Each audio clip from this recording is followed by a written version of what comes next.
ડભોઈમાં જમણી સૂરના ગણપતિ આવેલ બે મંદિરમાં દર્શન માટે ઉમટતા ભક્તો। ડભોઈ ખાતે જમણી સૂરના ગણપતિજીના બે પૌરાણિક મંદિરો આવેલા છે। હાલ ગણેશોત્સવ ચાલી રહેલ હોવાથી દર્શનાર્થી ભક્તજનો સવાર સાંજ ઉમટી પડતા મેળા જેવું દ્રશ્ય સર્જાયું છે। ડભોઈ વડોદરી ભાગોળ રોડ પર આવેલ મહાલક્ષ્મી માતાજી મંદિરમાં 16મા સૈકાના રાજપૂત યુગના સોલંકી વંશના રાજવી દ્વારા દર્ભાવતી નગરની સ્થાપના કરાઈ હતી। ગાયકવાડ સરકારના રાજવી પરિવાર દ્વારા સુખ સંપત્તિ નગરજનોને પ્રાપ્ત થાય તે હેતુથી લાલ બજાર પાસે મોતીબાગ જવાના માર્ગ પર આવેલ મંદિરમાં સફેદ આરસના જમણી સૂરના ગણપતિજીની મૂર્તિની પ્રાણ પ્રતિષ્ઠા કરી હતી। આ બંને રાજવીઓ દ્વારા ડભોઈના રહીશોની સુખ શાંતિ સંપત્તિ માટે આવેલી ગણપતિજીની જમણી સૂરની મૂર્તિઓ વર્ષો જૂની છે। હાલમાં ચાલતા ગણેશોત્સવમાં દર્શનાર્થીઓની ભારે ભીડ જામે છે।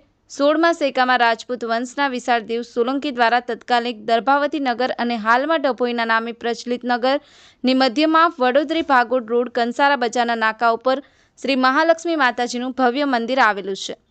આ મંદિરમાં ડાબી બાજુમાં પીળા પથ્થરોથી બનાવેલ જમણી સૂરના શ્રી ગણપતિજીની વિશાળ મૂર્તિ સ્થાપિત ધાર્મિક વિધિથી પ્રાણ પ્રતિષ્ઠા કરવામાં આવી જે તે સમયે આવી હતી।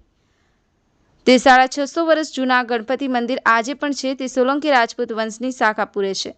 જ્યારે મોતીબાગ જવાના માર્ગ પર આવેલ જમણી સૂરના ગણપતિજીનું સિદ્ધિવિનાયક મંદિર આવેલું છે। કહેવાય છે કે ડભોઈમાં શ્રી ગણપતિ ઉત્સવનો પ્રારંભ પણ દક્ષિણી ફળિયામાંથી થયો હતો। ફઝલ રઝાક ખત્રી, ડભોઈ।